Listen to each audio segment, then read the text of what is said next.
Assalamualaikum warahmatullahi wabarakatuh. Innal hamdalillah nahmaduhu wa nasta'inuhu wa nastaghfiruh wa na'udzu billahi min shururi anfusina wa min sayyiati a'malina. May yahdihillahu fala mudilla lahu wa may yudlil fala hadiya lahu. Asyhadu an la ilaha illallah wahdahu la syarika lahu wa asyhadu anna Muhammadan abduhu wa rasuluh sallallahu alaihi wa ala alihi wa man sara ala nahjih wa tamassaka bi sunnati ila yaumiddin wa salaman tasliman katsira. Ya ayyuhalladzina amanu taqullaha haqqa tuqatih wa la tamutunna illa wa antum muslimun. Ya ayyuhan nasu taqu rabbakumul ladzi khalaqakum min nafsin wahidah wa khalaqa minha zawjaha wa batha minhuma rijalan katsiran wa nisaa'a wattaqullaha alladzi tasaaluna bihi wal arham innallaha kana 'alaikum raqiba. Ya ayyuhalladzina amanu taqullaha wa qulu qawlan sadida yuslih lakum a'malakum wa yaghfir lakum dhunubakum wa may yuti'illaha wa rasulahu faqad faza fawzan 'azima. Amma ba'd, fa inna husdaqal hadithi kitabullah wa khairal hadi hadi Muhammadin sallallahu alaihi wasallam wa syarrul umuri muhdatsatuha wa kullu muhdatsatin bid'ah wa kullu bid'atin dhalalah wa kullu dhalalatin finnar. Puji syukur hanya milik Allah Subhanahu wa taala. Allah Subhanahu wa taala senantiasa mencurahkan nikmat kepada seluruh makhluknya dan itu tidak pernah terhenti walaupun hanya sekejap mata. Salawat beriringkan salam kepada Nabi kita tercinta Nabi Muhammad sallallahu alaihi wasallam. Ikhwani fiddin a'adzakumullah. Alhamdulillah di malam ini kita telah memasuki tanggal 17 Sya'ban 1447 Hijriah, 4 Februari 2026 Masehi.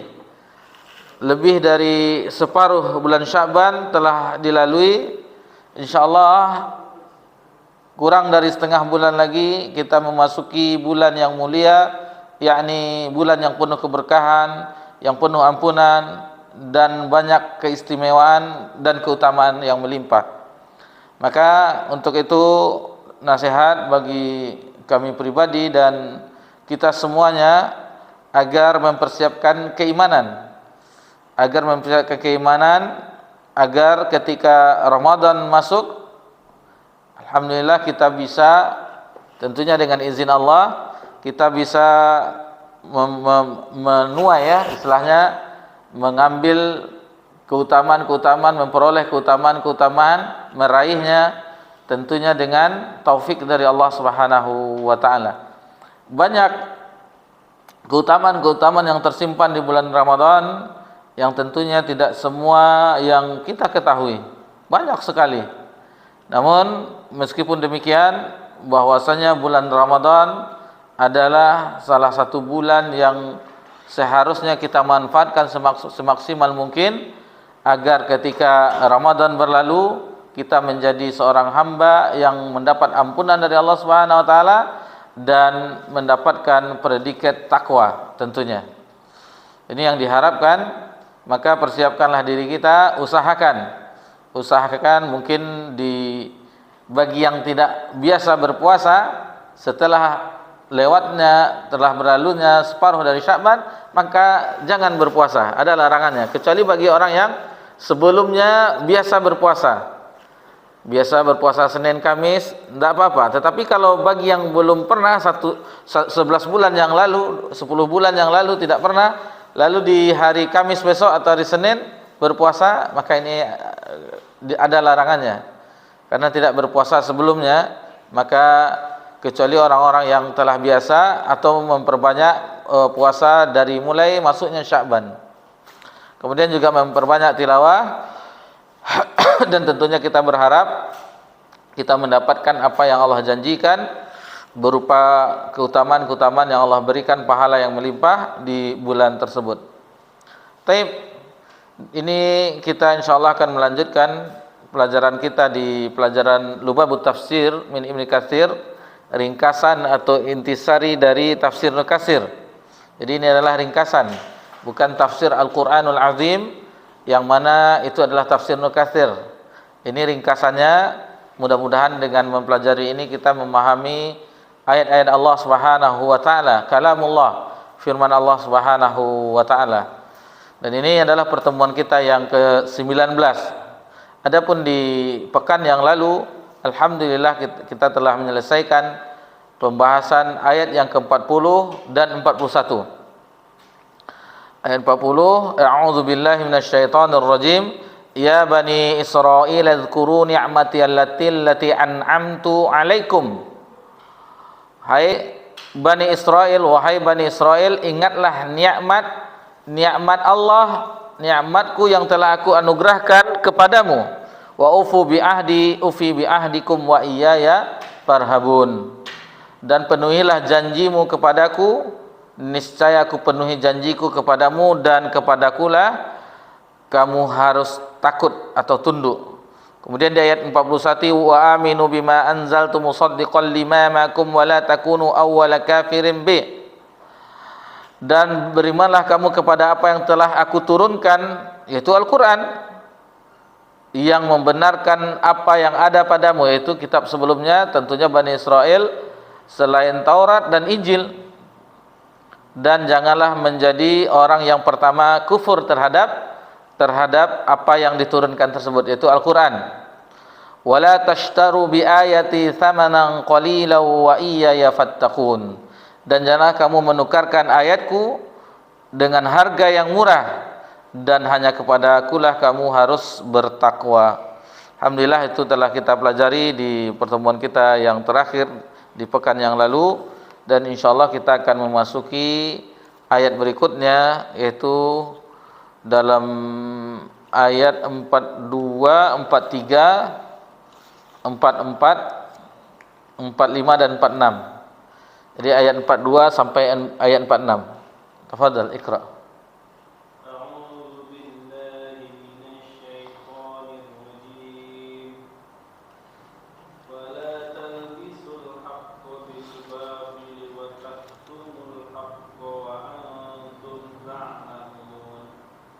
Janganlah kamu campur adukan kebenaran dengan kebatilan, dan jangan pula kamu sembunyikan kebenaran sedangkan kamu mengetahuinya. Wa aqimus sholata wa atuz zakata warka'u ma'al raki'in. Tegakkanlah salat, tunaikanlah zakat, dan rukuklah beserta orang-orang yang rukuk. Wa ta'muruna an-nasa bil birri wa tansawna anfusakum wa antum tasluna al-kitab afala ta'qilun. Mengapa kamu menyuruh orang lain untuk mengerjakan kebajikan, sedangkan kamu melupakan dirimu sendiri, padahal kamu membaca kitab suci Taurat? Tidaklah kamu mengerti. Wasta'inu bis-sabri was-shalah wa innaha lakabiratun illa 'alal khashi'in. Mohonlah pertolongan kepada Allah dengan sabar dan salat. Sungguhnya salat itu benar-benar berat kecuali bagi orang-orang yang khusyuk. Alladzina yadunnuna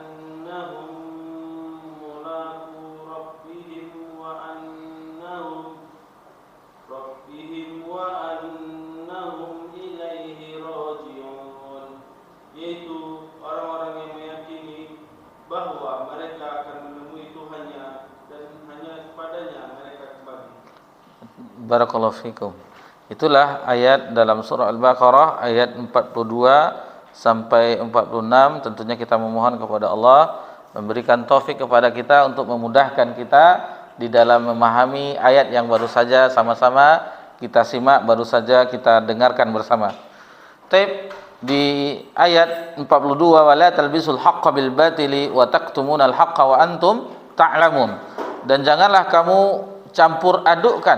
mencampur adukkan yang hak dengan yang batil, dan jangan kamu sembunyikan wa taktumul haqqa, jangan kamu sembunyikan kebenaran, wa antum ta'lamun, sementara kamu mengetahuinya. Wa aqimus shalah wa atuz zakah warka'u ma'ar raqiin, dan dirikanlah salat, tunaikanlah zakat, dan rukuklah bersama orang-orang yang rukuk. Dijelaskan oleh Hafiz Ibnu Katsir rahimahullah taala melalui ayat yang baru saja kita bacakan tadi, sama-sama kita dengarkan, bahwasanya Allah Subhanahu wa taala melarang orang-orang Yahudi, orang-orang ahlul kitab, dari kesengajaan mereka mencampur adukkan antara hak dan yang batil. Jadi orang-orang ahlul kitab, orang Yahudi itu mereka mempunyai kebiasaan yang buruk, yaitu mencampurkan antara kebenaran dengan kebatilan. Nah, itu yang mereka perbuat orang-orang tersebut, dan mereka menyembunyikan kebenaran, terutama berita tentang pengutusan Nabi SAW, dan menukarnya dengan kebatilan. Jadi jelaslah bahwasanya wala talbisul haqqo bil batili wa taktumuna al haqqa wa antum ta'lamun. Dan janganlah kamu mencampur adukkan antara kebenaran dengan kebatilan, dan janganlah kamu menyembunyikan kebenaran itu sedangkannya kamu mengetahuinya.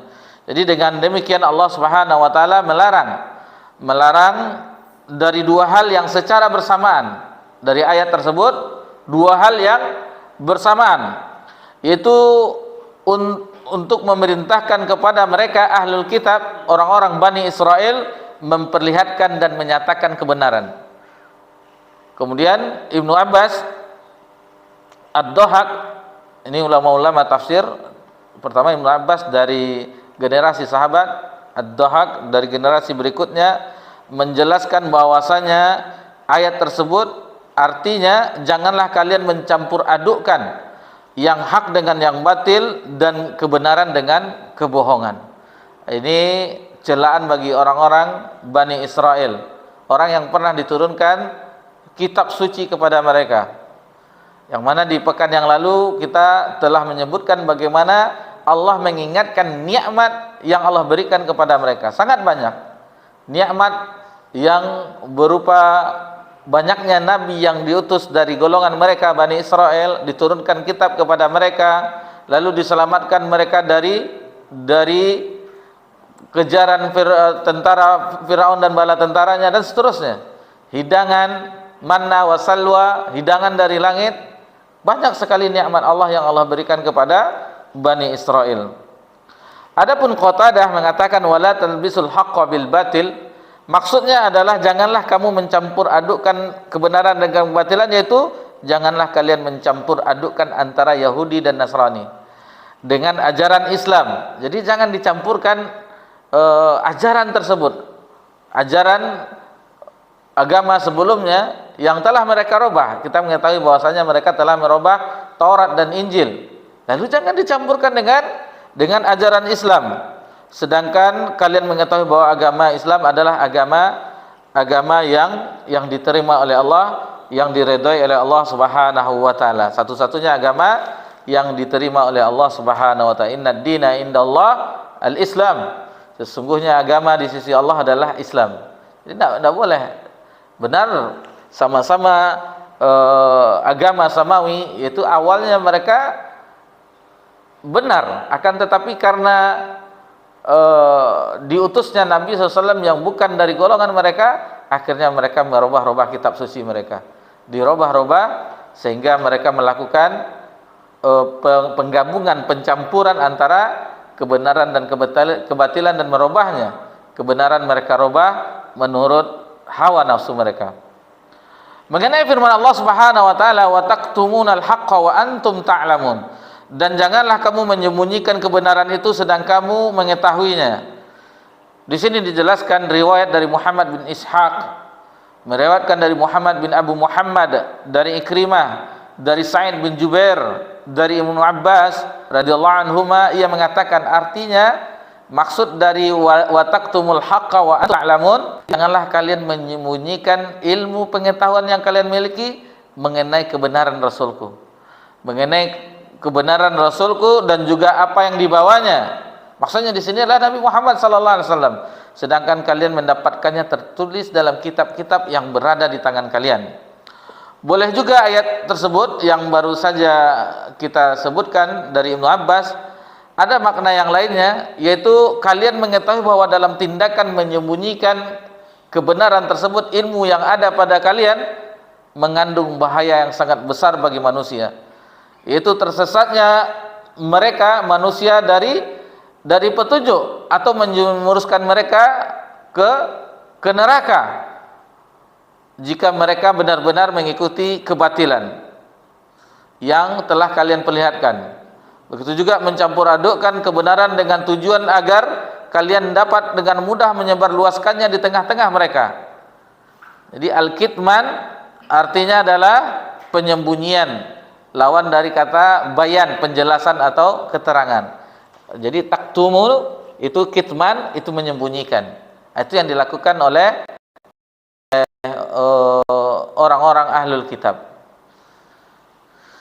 Di tahun berapa ini, mengingat-ingat pelajaran, semoga tidak ada kesalahan, itu pernah hadir di kajian Fathul Bari syarah dari Sahih Bukhari di kitab Maghazi, di kitab peperangan.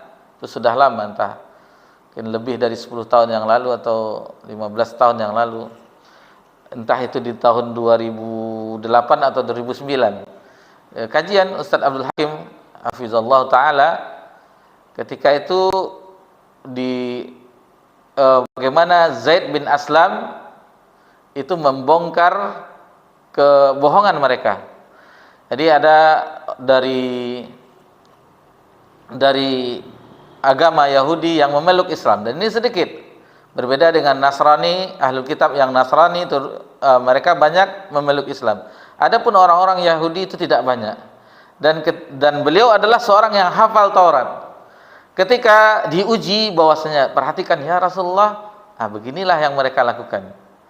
Awalnya mereka membacakan Taurat, lalu ketika kebenaran itu sama dengan apa yang dibawa oleh Nabi SAW, mereka melewatkannya. Jadi dilewatkannya, misalnya ada paragraf ini sama gitu, lalu dilewatkannya. Lalu ketika itu kata sahabat ini, lihat, engkau telah berbohong, engkau telah menyembunyikannya. Lalu ketika itu dia menutupnya dengan jarinya. Itulah keadaan ahlul kitab. Jadi kalau kita mempelajari Al-Quran dan Sunnah, kita akan membongkar bagaimana piciknya mereka, apa yang telah mereka lakukan dengan agama Allah, menukarnya sesuai dengan hawa nafsunya. Begitu juga di zaman sekarang ini, umat Nabi Muhammad SAW yang telah membuat syariat yang baru, telah menukar-nukar yang baru, yang mana yang seharusnya hukumnya haram menjadi halal, yang halal menjadi haram, itu diputar balikkan. Kecuali orang yang mempelajari agama Allah dengan sungguh-sungguh, tentu Allah akan berikan basirah sehingga tidak terombang-ambing terhadap fitnah, terutama fitnah syubhat, yaitu perkara agama, dan juga fitnah syahwat, yaitu perkara gemerlapnya dunia, wanita, harta, dan tahta. Masyarul muslimin rahimani rahimakumullah. Kemudian di ayat berikutnya, wa aqimus salata wa atuz zakata warka'u ma'ar raqiin. Dan dirikanlah salat, tunaikanlah zakat, dan rukuklah bersama orang-orang yang rukuk. Ini ayat banyak ya digandeng oleh Allah Subhanahu wa taala dengan wa aqimus shalah wa atuz zakah. Itu banyak sekali. Ada beberapa tempat di dalam Al-Qur'an. Karena untuk ibadah badan jasmani itu adalah salat. Adapun untuk harta itu berupa zakat. Untuk menyucikan harta. Allah Subhanahu wa taala berfirman kepada ahlul kitab, wa aqimus shalah, dan dirikan salat. Disebutkan oleh Muqattil bin Hayyan, maksudnya adalah Allah memerintahkan mereka mengerjakan salat, menunaikan atau menegakkan salat bersama Nabi SAW, Nabi akhir zaman yang telah diutus, yang telah dikhabarkan dalam kitab-kitab yang telah diturunkan kepada mereka. Lalu wa atuz zakah, dan tunaikanlah zakat, artinya Allah memerintahkan mereka untuk mengeluarkan zakat, menunaikan zakat, itu dengan menyerahkannya kepada Nabi Muhammad SAW. Dan akhirnya di masa Nabi SAW ada orang-orang yang diamanahkan untuk mengurus harta zakat.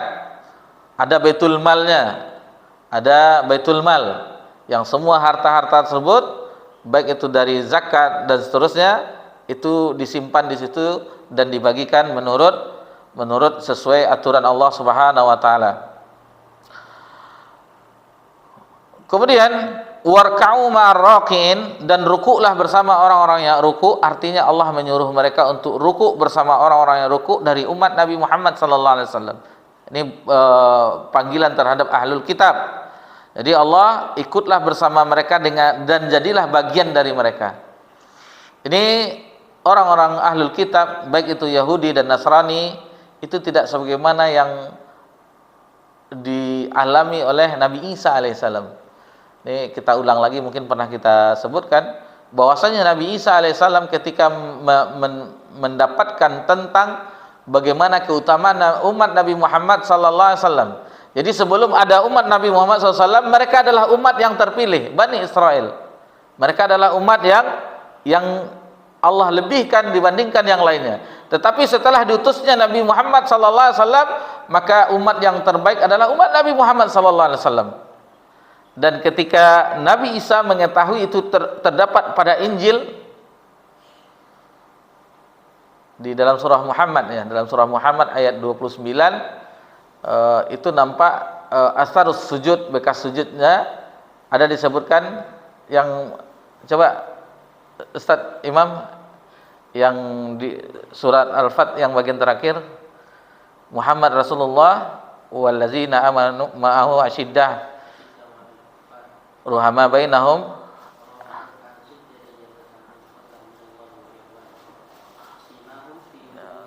dasar sujud.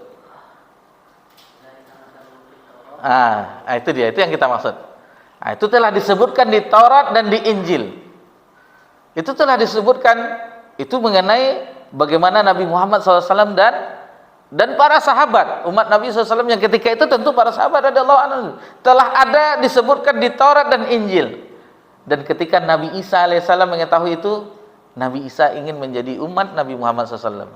Dan akhirnya keinginan Nabi Isa alaihissalam itu tercapai dengan Allah angkat Nabi Isa ke langit ketika orang-orang Yahudi ingin membunuhnya, lalu dirubah orang yang disalib dan dibunuh itu yang serupa dengan Nabi Isa alaihissalam. Dan nanti di akhir zaman, tentunya kita sudah berada di akhir zaman, ketika Dajjal telah keluar, telah muncul, lalu turunlah Nabi Isa alaihissalam. Itu sebagaimana disebutkan di dalam hadis yang sahih, di Damaskus, Masjid Menara Putih, di situ turunlah Nabi Isa alaihissalam. Dan Nabi Isa bukan sebagai pemimpin, tetapi sebagai yang mengikuti. Ketika itu pemimpin yang adil adalah Imam Mahdi. Bagaimana keutamaan menjadi umat Nabi Muhammad SAW, sehingga Nabi Isa alaihissalam menginginkan menjadi umat Nabi Muhammad sallallahu alaihi wasallam. Ikhwani fiddin a'adzakumullah. Kemudian diulang kembali, wa atuz zakah, tunaikanlah zakat. Disebutkan di sini Mubarak bin Fudalah meriwayatkan dari Hasan Al-Basri. Jadi Hasan Al-Basri salah seorang ulama tafsir, mufassir dari generasi tabi'in. Tentunya beliau berguru dengan Ibnu Abbas, Abdullah bin Mas'ud dan para sahabat yang lainnya. Beliau berkata, pembayaran zakat itu merupakan kewajiban yang mana amal ibadah tidak akan manfaat kecuali dengan menunaikannya dan mengerjakan salat. Sementara firman Allah, warka'u marraqiin, dan rukuklah bersama orang-orang yang ruku, artinya jadilah kalian bersama orang-orang mukmin dalam berbuat yang terbaik. Di antara amal kebaikan yang paling khusus, yang sempurna adalah salat.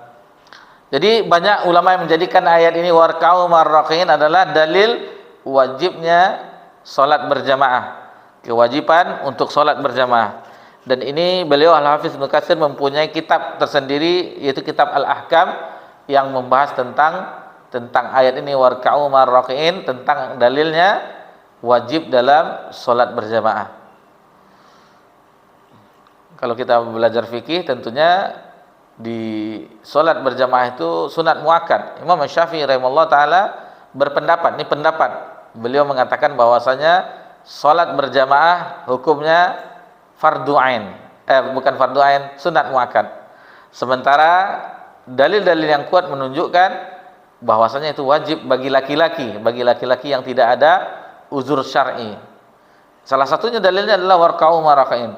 Kemudian Nabi SAW menyebutkan bahwasanya beliau pernah berangan-angan seandainya ada yang menggantikan posisi beliau menjadi imam di Masjid Nabawi, tentu beliau akan berkeliling untuk menjumpai rumah-rumah tetangga masjid yang tidak sholat berjamaah, dibakar rumah tersebut. Ini menandakan bahwasanya sholat berjamaah itu wajib bagi laki-laki yang tidak ada uzur syar'i, kecuali sakit, turun hujan, safar dan seterusnya, tentu tidak wajib. Ikhwanin fiddin a'adakumullah, kita lanjutkan ke ayat berikutnya, ayat ke-44. Atamuruna an-nasa bil birri wa tansawna anfusakum wa antum tatluna al-kitab afala ta'qilun? Mengapa kamu menyuruh orang lain untuk mengerjakan kebajikan sedang kamu melupakan dirimu dalam kewajiban itu sendiri? Ini cambukan ya bagi yang mendakwahkan agama Allah, orang yang berceramah, khotib dan seterusnya, ini cambukan. Jadi menyuruh orang untuk mengerjakan kebajikan sedangkan melupakan diri sendiri. Lalu wa antum tatlunal kitab, sementara kamu membaca Alkitab. Itu maksudnya ini masih Bani Israel, tentunya Taurat. Afala ta'qilun? Maka tidakkah kamu berpikir? Apakah kamu, bahasa kasarnya ya, apakah kamu tidak punya otak? Bahasa kasarnya. Tetapi bahasa, apakah kamu tidak memikirkannya? Apakah kamu tidak punya akal? Seperti itulah. Ini hentakan bagi kita yang mentadabbur Al-Quran. Tentunya ini adalah pelajaran. Masa menyuruh orang untuk berbuat baik tetapi melupakan diri sendiri? Ibarat lilin, menerangi orang tetapi membakar diri sendiri. Itu orang-orang ahlul kitab, dan itu diikuti oleh umat Nabi Muhammad sallallahu alaihi wasallam.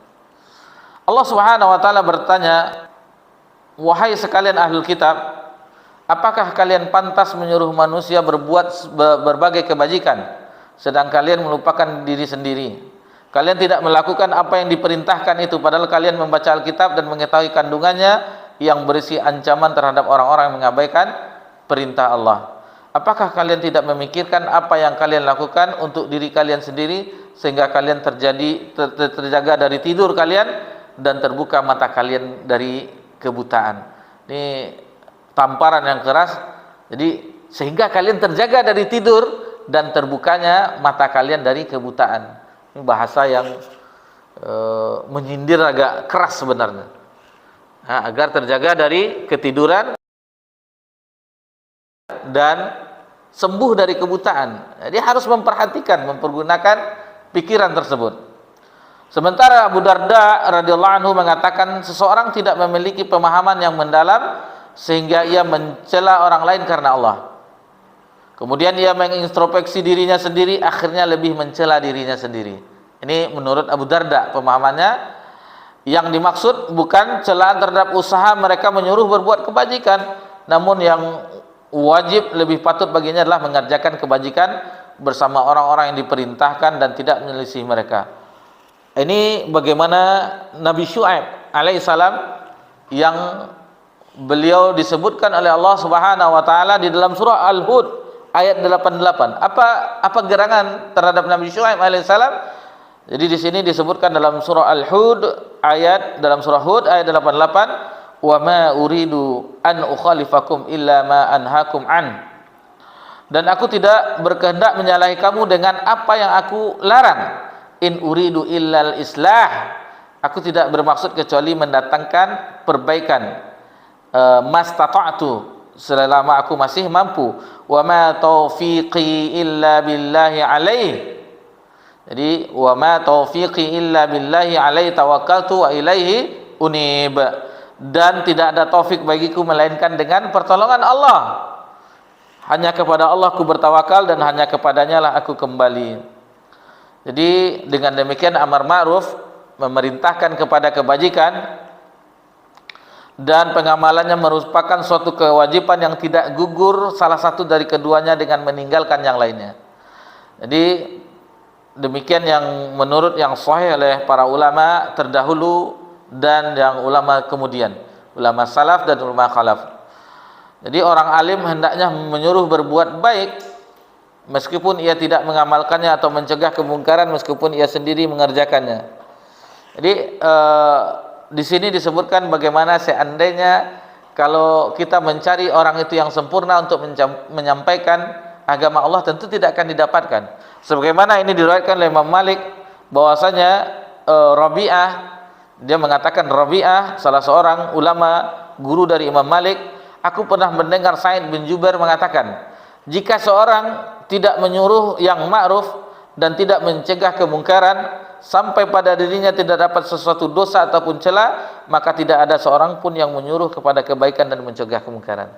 Nah, jadi para dai yang menyuruh ke jalan Allah itu tidak maksum, sebagaimana Allah menjaga nabi dan rasul. Jadi tentu selagi dia seorang ulama, seorang mubaligh, seorang dai, tentu ada kesalahannya. Tentu kesalahannya yang tidak terlalu banyak. Kalau sudah kesalahan terus, setiap ceramah, setiap khutbah salah terus, ini seharusnya belajar dulu. Tetapi kesalahannya itu sedikit, itu namanya manusiawi. Tapi salah terus ini yang berbahaya, yang akan membuat umat tersesat dari petunjuk. Tetapi kalau hanya sedikit kesalahannya dan itu kesalahan yang tidak fatal atau tidak masalah akidah yang prinsipil, maka itu tidaklah mengapa.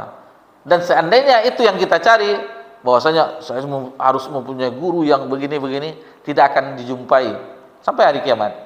Tentu ada salah. Hatta para sahabat radhiyallahu anhum ajmain, mereka punya kesalahan. Tetapi kesalahan mereka itu dilebur, istilahnya tidak ada apa-apanya, ibarat debu dibandingkan samudra kebaikan mereka. Kebaikan yang mereka banyak, dan mereka adalah manusia yang paling tamak akan ketaatan dan paling takut akan melanggar maksiat. Tidak ada satupun kebaikan melainkan mereka melakukannya dengan sungguh-sungguh, dan begitu juga tidak ada satupun keburukan melainkan mereka jauh dan takut terhadap hal yang demikian. Kemudian Imam Malik berkata, benar demikian. Siapakah orang yang pada dirinya tidak dapat sesuatu apapun? Lalu Hafiz Ibnu Katsir mengatakan, namun seorang alim dengan keadaan demikian itu tercela karena meninggalkan ketaatan dan mengerjakan maksiat, sedangkan ia mengetahui. Ini dijelaskan oleh Hafiz Ibnu Katsir, kalau dapat seorang yang mengajak kepada kebenaran yang ma'ruf, dia mengamalkannya juga, dan ketika melarang kepada kemungkaran dia menjauhi juga. Itu yang idealnya. Dan tindakannya menyalahi perintah dan larangan itu berdasarkan pada kesadaran dan pengetahuan akan hal tersebut. Sesungguhnya orang mengetahui tidak sama dengan orang yang tidak mengetahui. Sebagaimana firman Allah, hal yastawil ladzina ya'lamuna wal ladzina la ya'lamun? Apakah sama orang yang mengetahui dengan orang yang tidak mengetahui? Oleh karena itu ada beberapa hadis yang memaparkan ancaman keras terhadap hal itu. Ini hadis yang sangat mengerikan, terutama bagi orang yang berbicara tentang agama Allah, menyampaikan agama Allah. Dan ini cambuk bagi kami pribadi. Ini sangat menakutkan. Ada riwayat dari Anas bin Malik, katanya, aku pernah mendengar Rasulullah SAW bersabda. Ini beberapa riwayat yang dicantumkan. Sebenarnya kalau kita merujuk ke tafsir Al-Quranul Azim, tafsir Ibnu Katsir, itu banyak riwayat yang dibawakan. Namun karena ini lubabut tafsir, di sini hanya dibawakan sebagian saja, 2 riwayat yang dibawakan. Rasulullah SAW bersabda, marartu lailata usriya bi ala unasin tuqradu shifahum wa alsinatum bimaqarida minnar. Jadi pada malam aku dinaikkan ketika Mi'raj, ya, peristiwa Isra Mi'raj, aku melewati beberapa orang yang bibir lidahnya dipotong dengan gunting yang dari api. Jadi lidahnya dipotong dengan gunting yang terbuat dari api. Karena ketika peristiwa Isra Mi'raj, Nabi juga diperlihatkan surga dan neraka. Dan Nabi menceritakan ini, keadaan orang yang menyuruh orang berbuat baik tetapi dia tidak melakukannya, ketika melarang orang kemungkaran dia melanggarnya. Qultu man haula ya Jibril, lalu Nabi SAW bertanya kepada Jibril, siapakah mereka ini wahai Jibril? Faqal, lalu Jibril menjawab, haula'i khutaba ummatik, mereka adalah khotibnya atau orang-orang penceramah dari umatmu, alladzi ya'muruna an-nasa bil birri wa yansawna anfusahum, itu mereka menyuruh berbuat kebaikan kepada manusia tetapi mereka melupakan dirinya sendiri. Ini hadis ini diriwayatkan oleh Ibnu Majah, Ibnu Abi Hatim dan Ibnu Mardawi. Kemudian Imam Ahmad meriwayatkan pernah dikatakan kepada Usamah, tidakkah engkau menasihati Usamah bin Zaid? Ini terjadi pada masa kekhalifahan Utsman bin Affan. Maka Usamah berkata, bukankah kalian tahu bahwa aku tidak menasihatinya melainkan akan kusampaikan kepada kalian? Aku pasti menasihatinya tanpa menimbulkan masalah yang aku sangat berharap tidak menjadi orang pertama yang membukanya. Demi Allah, aku tidak akan mengatakan kepada seseorang, sesungguhnya engkau ini sebaik-baik manusia, meskipun di hadapan itu seorang penguasa. Karena aku telah mendengar sabda Rasulullah SAW. Maka orang-orang pun bertanya, apa yang kau dengar dari sabda beliau tersebut, Rasulullah SAW? Usamah menjawab, beliau SAW bersabda, yuja'u birrajuli yawmal qiyamah fayulqa fin nari fatandaliku bihi aqtabuh. Ini bagaimana keadaan orang di hari kiamat. Ini ngeri, membuat kita takut, terutama yang menyampaikan agama Allah Subhanahu wa taala, para khatib, para dai. Pada hari kiamat kelak akan didatangkan seseorang lalu dicampakkan ke dalam neraka, kemudian usus-ususnya terburai. Ini usus-ususnya terburai, fayaduru biha fin nari kama yadurrul imaru biraha. Lalu kata Nabi SAW, dan ia berputar mengitari usus-ususnya yang terburai tersebut seperti keledai mengitari sekitar penggilingannya. Yatifu bi ahlun nari fayaqulun, maka para penghuni neraka pun berputar mengelilinginya seraya berkata, heran orang-orang ahli neraka melihatnya. Apa kata orang ahli neraka? Ya fulan, ma asabak, wahai fulan, apa yang menimpa dirimu? Alam takun ta'muruna bil ma'rufi wa tanha 'anil munkar.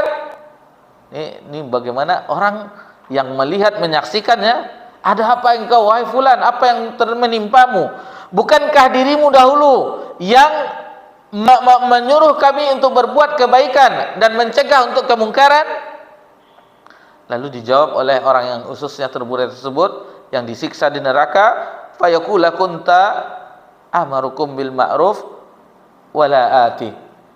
Ini dijawabnya, dahulu aku menyuruh kalian berbuat baik tetapi aku tidak mengerjakannya. Wa anhaakum 'anil munkari wa ati, dan aku melarang kalian berbuat kemungkaran sementara aku melanggarnya, mengerjakan kemungkaran tersebut. Hadis ini sahih, diriwayatkan oleh Imam Bukhari dan Imam Muslim. Ini cambukan yang keras.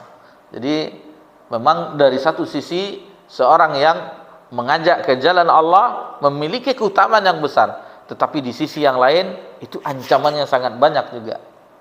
Apalagi yang tidak ikhlas karena Allah lalu tidak sesuai, ketika memerintahkan kebajikan tidak mengamalkannya, ketika melarang malahan dia yang melanggarnya. Waliyahzubillah, ini sebuah ancaman ya, riwayat hadis ini ancaman bagi orang-orang yang sebagai khotib atau dai mubalik yang menyampaikan agama Allah.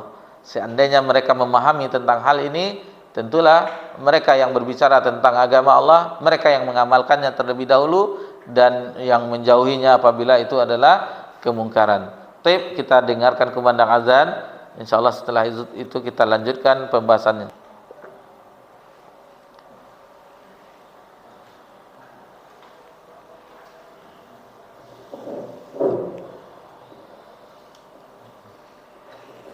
Allah أكبر الله أكبر الله أكبر الله أكبر أشهد أن لا إله إلا الله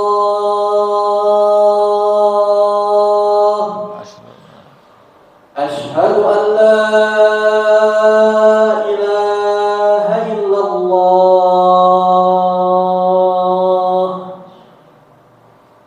أشهد أن محمدا رسول الله أشهد أن محمدا رسول الله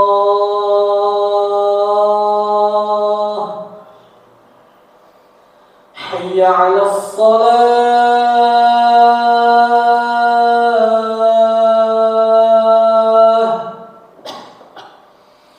حي على الصلاة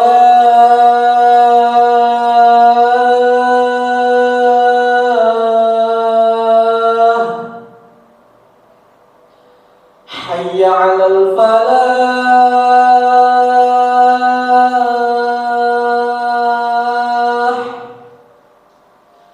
حي على الفلاح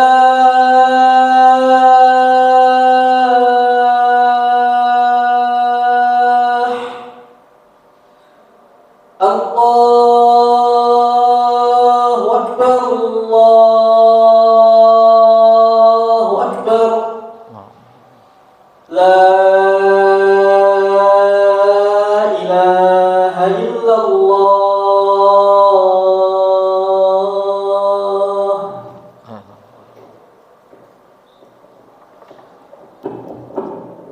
Jazakallah khair.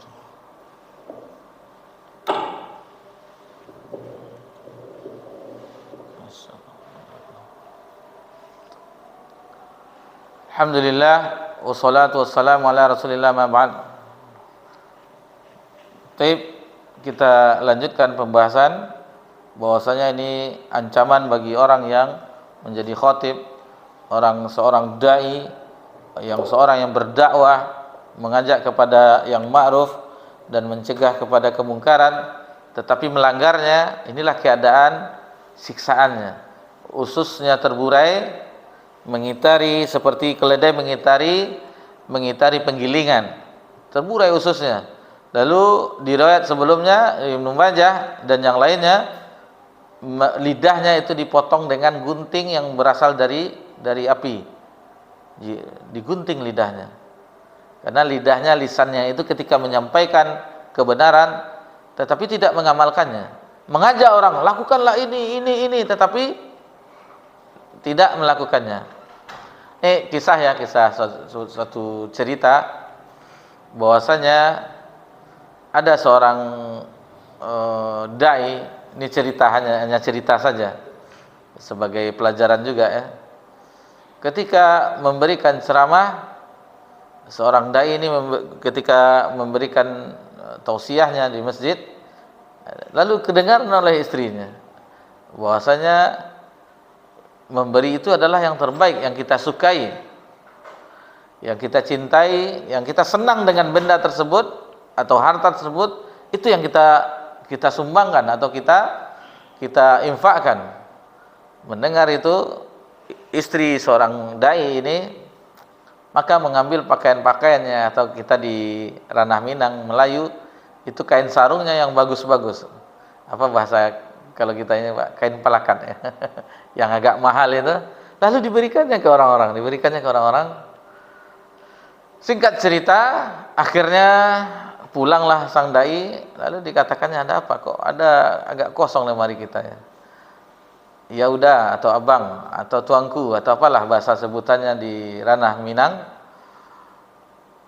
sesungguhnya engkau tadi terdengar oleh istrinya, engkau menyebutkan bahwasanya memberi itu adalah sesuatu yang terbaik yang disukai, itu yang diberikan, maka langsung dipraktekkan. Lalu kata dai itu untuk orang lain, bukan untuk kita. Ini seolah-olah seperti ini. Ketika seorang dai apabila memerintahkan hanya tujuan untuk orang yang disampaikannya dan sementara dia tidak mengamalkan, lalu ketika mencegah kemungkaran sementara dia melanggarnya, ini ancamannya. Lisannya digunting dengan gunting dari api neraka, sebagaimana Nabi ceritakan di peristiwa Isra Mi'raj, Nabi ditampakkan surga neraka.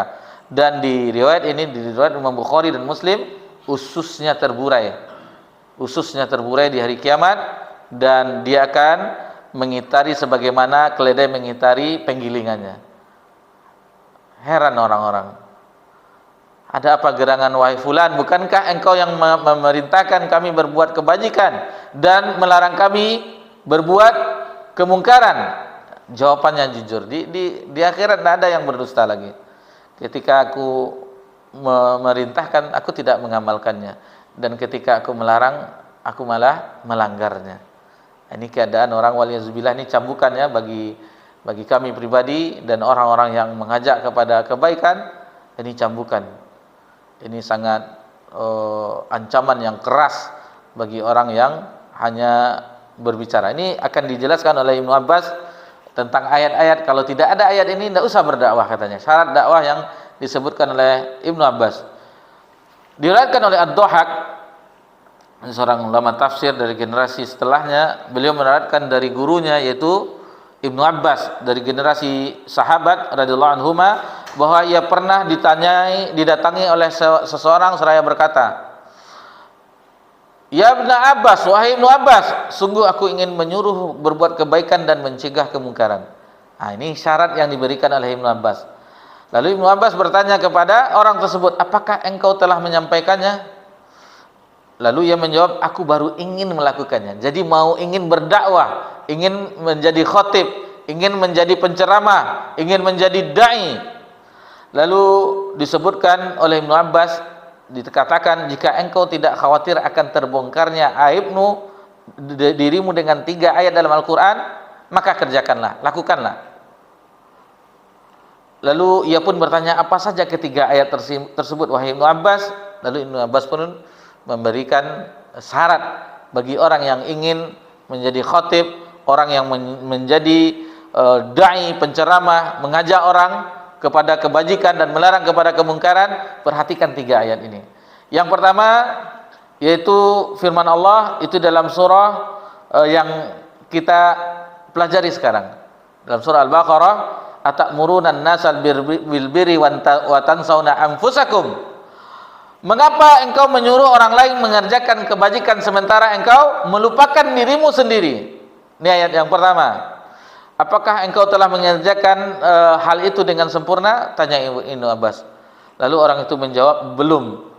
Kata Ibnu Abbas, lalu ayat yang kedua, di dalam surah As-Saff, Allah Subhanahu wa taala berfirman, "Lima taquluna ma la taf'alun, kabura maqtan indallah an taqulu ma la taf'alun." Mengapa kamu mengatakan apa yang kamu tidak mengerjakannya?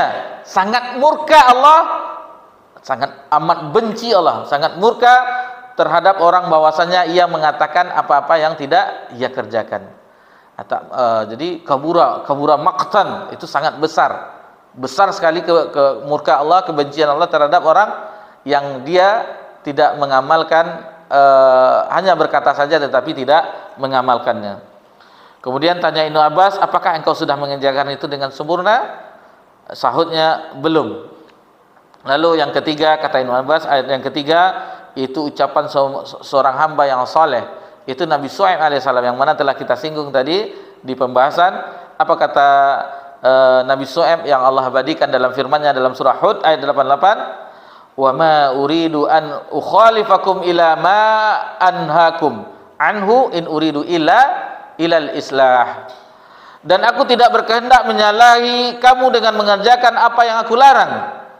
Aku tidak bermaksud kecuali mendatangkan islah, perbaikan selama aku manistata'tu, selagi aku mampu.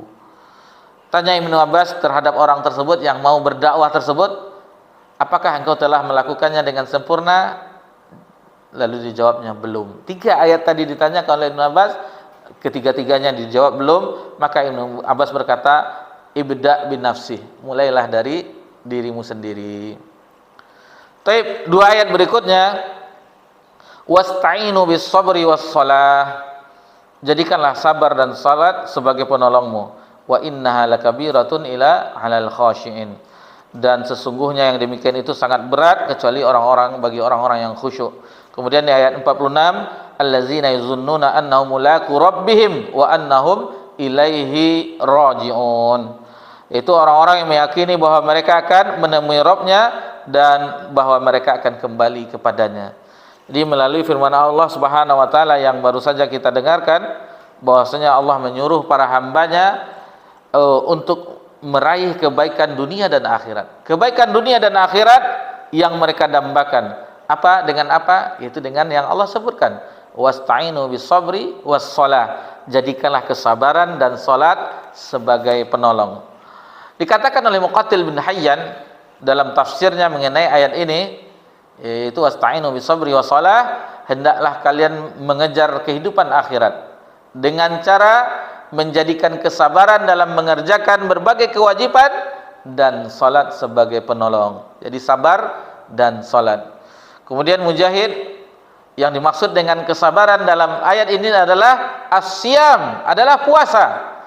Begitu juga dengan ulama yang lain seperti Al-Qurtubi mengatakan oleh karena itu bulan Ramadan disebut dengan bulan kesabaran.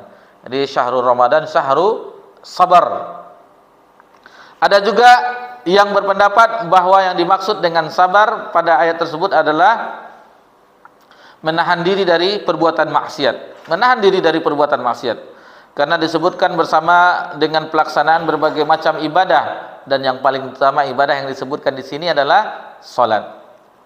Kemudian Umar bin Khattab radhiyallahu anhu, ia berkata, sabar itu ada dua, kata Umar bin Khattab.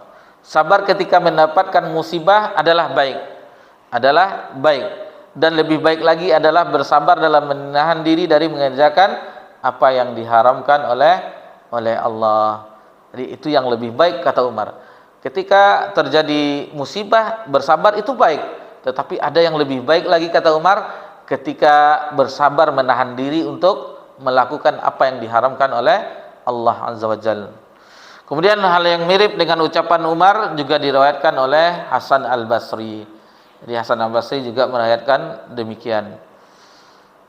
Ibnul Mubarak, maksudnya Abdullah bin Mubarak, meriwayatkan dari Sa'id bin Jubair, katanya kesabaran itu adalah pengaduan hamba kepada Allah atas apa yang menimpanya dan mengharap keridhaan di sisinya serta menghendaki pahalanya. Ini dia kesabaran yang disebutkan oleh Sa'id bin Jubair. Terkadang seorang merasa cemas tetapi ia tetap tegar, tidak terlihat darinya kecuali kesabaran. Ya, sebagaimana kesabaran ada tingkatannya juga ya. Kalau kita pernah mempelajari bahwasanya kata ulama kesabaran itu ada tiga sabar. Sabar di dalam ketaatan kepada Allah, sabar dalam meninggalkan maksiat, dan sabar ketika ditimpa ujian atau musibah.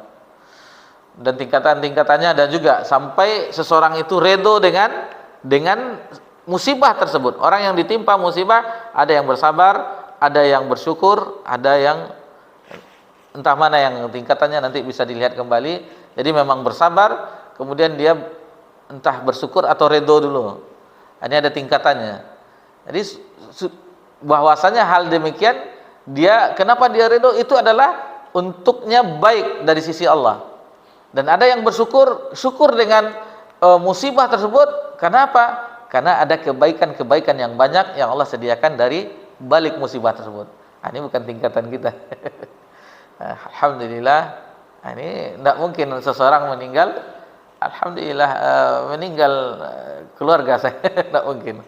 Ini berat ya. Ini biasanya orang-orang arif, misalnya ahli-ahli hikmah seperti Junaid dan yang lainnya, ini sering yang mengatakan, yang orang-orang sufi itu mengklaim itu bahwasanya itu adalah ulama-ulama mereka, tetapi mereka adalah orang yang arif, orang yang ahli hikmah, yang tentunya ini sangat berat. Dan kesabaran ini telah dicontohkan oleh Nabi kita tercinta sallallahu alaihi wasallam, tingkat kesabaran pada puncaknya.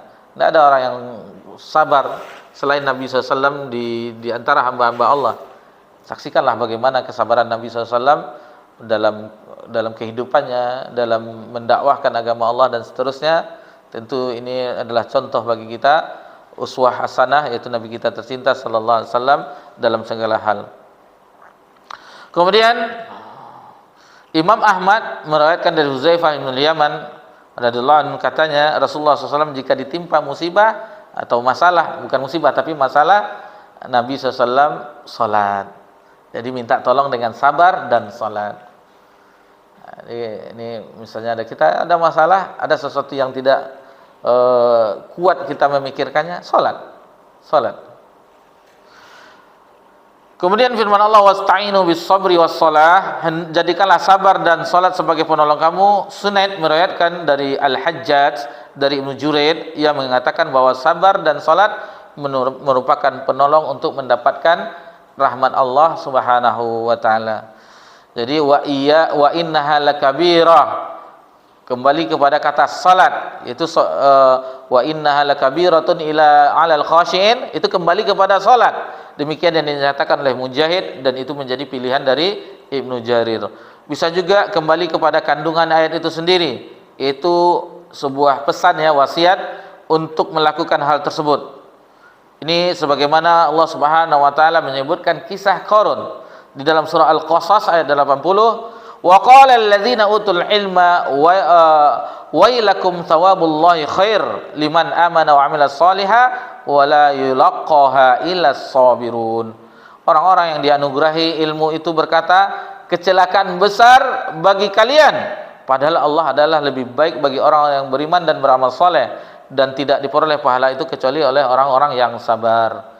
Ini bagaimana ketika Firaun menampakkan semacam pawai, menampakkan harta karunnya, hartanya yang melimpah, yang mana kuncinya itu dibawa oleh beberapa orang yang kuat, kuncinya perbandaran. Lalu takjublah penduduk ketika itu, maka orang yang berilmu menyebutkan ini. Sementara apa yang disediakan bagi orang yang beriman dan beramal soleh di sisi Allah itu adalah yang lebih baik, dan pahala itu tidak diperoleh kecuali oleh orang-orang yang sabar. Kemudian wa innaha lakabirah, berarti beban yang sangat berat bagi orang-orang yang khusyuk. Maksudnya itu berat ya, sesuatu itu berat kecuali orang yang khusyuk. Maka selain khusyuk itu berat di dalam sholat, juga khusyuk tersebut adalah sesuatu yang sangat berat, khusyuk itu tersebut. Dan bagi orang yang telah khusyuk, semua yang apapun yang diderita, apapun yang dialami berupa sesuatu yang beban berat ya, itu menjadi ringan jadinya. Mujahid mengatakan yaitu orang-orang mukmin sebenarnya. Itulah orang-orang mukmin sebenarnya, yaitu dengan menjadikan salat dan sabar sebagai penolongnya. Itulah orang mukmin sebenarnya. Sedangkan Ad-Dhahak mengatakan wa innaha lakabirah, berarti hal itu sangat berat kecuali bagi orang-orang yang tunduk dalam ketaatan kepada Allah, yang takut akan kekuasaan Allah, serta yakin dengan janji dan ancamannya. Kemudian Ibnu Jarir mengatakan makna dari ayat tersebut, wahai sekalian orang-orang alim dari kalangan ahlul kitab, dikembalikan kepada ahlul kitab, karena sebelumnya ayat berkenaan